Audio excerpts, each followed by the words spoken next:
I'm pleased to be joined on this, as I say, rather special, sombre day by someone who I'm sure will have a lot to say about it. Talk's international editor, Isabel Oakeshott. Welcome, Isabel.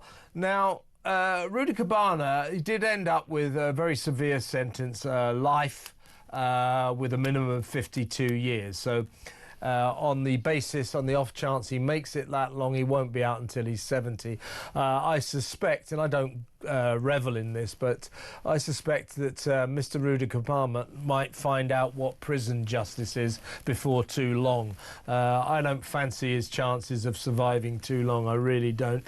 And if he gets killed behind bars, really, pass me the world's smallest violin. Who would give a damn? Who would give a damn? But let's go through some of what happened today. Now, your thoughts, please, Isabel. I thought that Rudakubana today controlled the narrative. He'll be very pleased with himself today, with what he achieved today, by shouting, screaming, demanding to see paramedics, taken to hospital before the proceedings, shouting at the judge. At one point, Mr. Justice Goose, turned around and was, "I'm in control, not you." Really, Judge? Really? Really? Well, this is how you would look as if you were in control. If you had the ability, and it should have happened today, to order that this little animal is taken down to the cells, put in a straitjacket, gag across his mouth, taken back into the dock and faces the music. How about that? Well, I completely agree with that. There's so much to unpick with this case. I mean, first of all, I would say what a relief that we didn't have some lefty hand-wringing judge. It was very clear from listening to the judge's long statement that the judge sought to do the absolute maximum possible punishment available to him within the law. And time and again, he emphasised, this is as much as I can do legally. And of course, we all know that if he'd stepped an inch across the line, a bunch of hand-wringers would probably be saying there should be some sort of appeal. And it was clear to me, as much from what he didn't say, because of course with judges sometimes you have to read between the lines, that he feels that Rudakubana should have been charged with a full kind of terrorist accusation, which for some reason the letter of the law doesn't quite allow. And I think the judge's frustration with that came over quite clearly. I think a lot of people will want to know, how is it that a year and a half after the last government announced that there would be reforms to the law to force defendants to hear the impact of their appalling crimes on their victims at sentencing hearings, to actually attend those hearings, how is it that that still isn't happening? Rishi Sunak announced that change after Lucy Letby, wasn't it? Lucy Letby. That's right, in something like November 2023. And without doing a real deep dive, I can't be sure exactly what happened there. Is it that that legislation never quite got over the line because of it was timed out? I don't know, but evidently it hasn't worked in this case. And the cowardly Rudakubana resorted to bleating that he had, I mean, this beggars belief, he had a sore stomach, so he couldn't continue. What about the sore everything of those poor little girls that he maimed and murdered? Look, the thing is, this is what I'm so sick of. I am sick of the great and the good and the left-leaning establishment. I've heard lawyers, eminent barristers today saying, what would it really achieve if we forced him to sit in the dock? What does it achieve? It's a very uncivilised spectacle. Yeah, and it's an uncivilised spectacle that I would hazard a guess the vast majority of British citizens would love to see, and I'm one of them. If at the very least, force this little bastard to sit in the dock and face the music and listen to the harrowing statements of the victims whose lives he either snuffed out or ruined. Don't forget, you've got parents there whose little kids have been maimed and killed. Their lives ruined too. Put him in the dock and make him do it. And if he doesn't like it, stick him in a straitjacket, put a gag on and force him.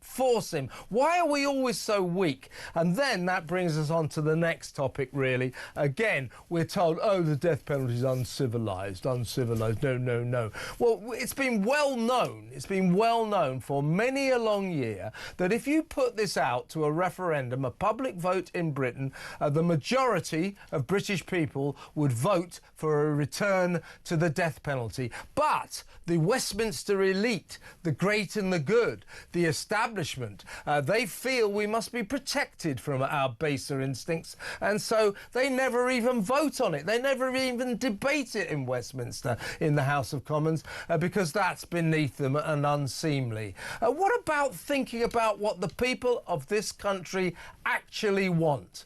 And how about enacting our desires? Well, Kev, I really wanted us to have this debate on Talk tonight because I know that lots of our listeners will be just wanting and feeling that is the only solution for a monster like this. So I feel like a lot of people listening to this show will back what you say. And for that reason, it feels right to actually talk about it.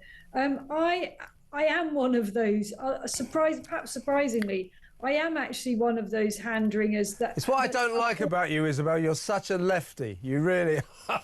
I like to no, I know you are. Sorry, carry on. I like to think it's more that I'm unpredictable. You can't put me any kind of stereotype. I hate the death penalty. You know, whenever I read about cases of executions in America, I kind of hate myself for having read it. It always makes me feel really sick to the stomach. But I find myself in this particular case almost conflicted. And for someone who really hates the death penalty, that is going something. I'm just sort of left thinking, what is the point in imprisoning someone for half a century? What is the point? You know, I don't really think it's about money, but it is worth pointing out that the current cost of keeping a prisoner in jail is around £51,000 a year.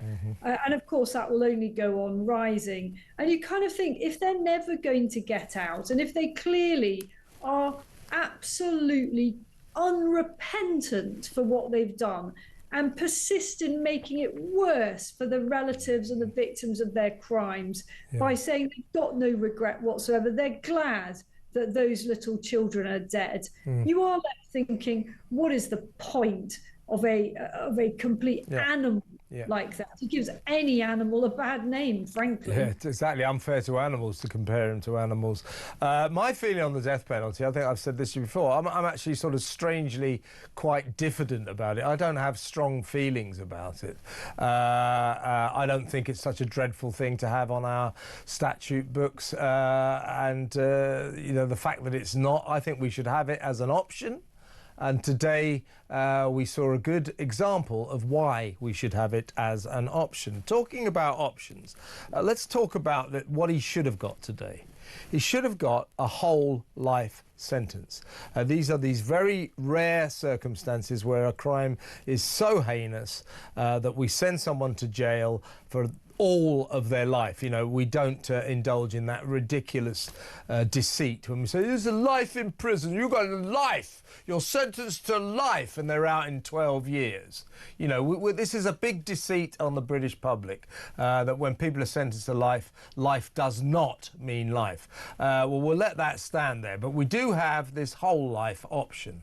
Now, Rudakubana should have obviously got whole life, but they go, oh, well, you see, he's under 18 when he committed the offence. Well, if you if you recall, Isabel, at the time, after he was arrested after his horrific crimes, a judge then said, well, he's only 6 days off his 18th birthday, so under the circumstances, I'm going to allow him to be named. So we did name him because of the sort of awesome nature of what he'd done.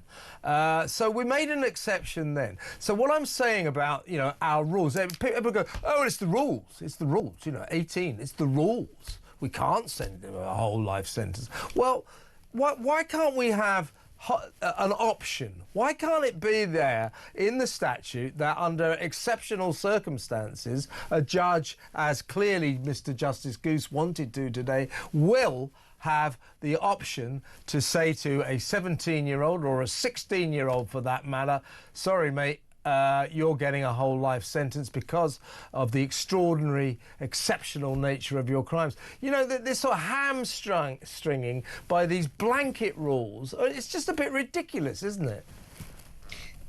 I completely see that argument. You know, it seems such a sort of nicety that he was just a few days off his 18th birthday, and you are left wondering whether there was any kind of calculation on his part about that. And it just seems that we fall over ourselves in this country to cater for the person who's done the awful thing. I mean, in a sense, all that fussing about being absolutely meticulously sure the guy got a fair trial. I mean, you know I shouldn't say this, but I mean, did we really need exactly a fair trial? You know, everybody knew that he did it. Yeah. I don't know. I mean, I know you can't sort of say someone doesn't deserve a fair trial, but it's kind of what I'm thinking, you know, and I'm sure other people would be thinking it too. We know he did this. There was never any question mark. In a sense, why do you even need a trial? I'm only throwing it out there. Yeah. Well, I mean, I suppose we didn't. I get that, but I suppose we didn't need a trial in the end because he unexpectedly pleaded guilty, which didn't get him too many mitigating circumstances. So that's good. But as I say, since we made a special exception, we were allowed to make an exception, or the judge was allowed to make an exception back in the summer. Well, he's not 18, but given the serious nature of his crime, I am going to allow him to be named. Why can't a judge now say, well, he's under 18 when he committed the crime, but given the serious nature of it, I am going to impose a whole life sentence? Judges should have that option, I think. It's not going to crop up very much, but it should be there. This is ridiculous. You know, these blanket rules that, as you say, only work in the favour of people like Axel Rudakubana. And who wants anything to work in that little monster's favour?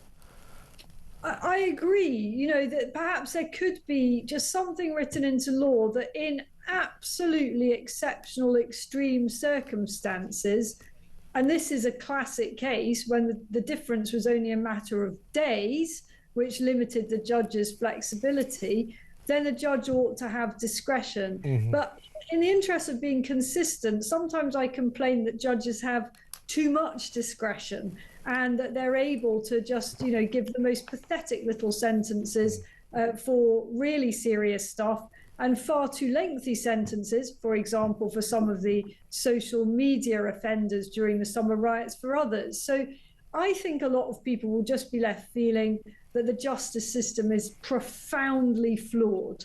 You know, we've got to a place where every day goes by, there is some development in the courts that outrages the general population and the voter, whether it's, you know, the human rights laws allowing foreign criminals to stay in our country, or whether it's people like Rudakubana getting off a little bit more lightly because he was 7 days off or whatever it is of turning 18. It's ridiculous.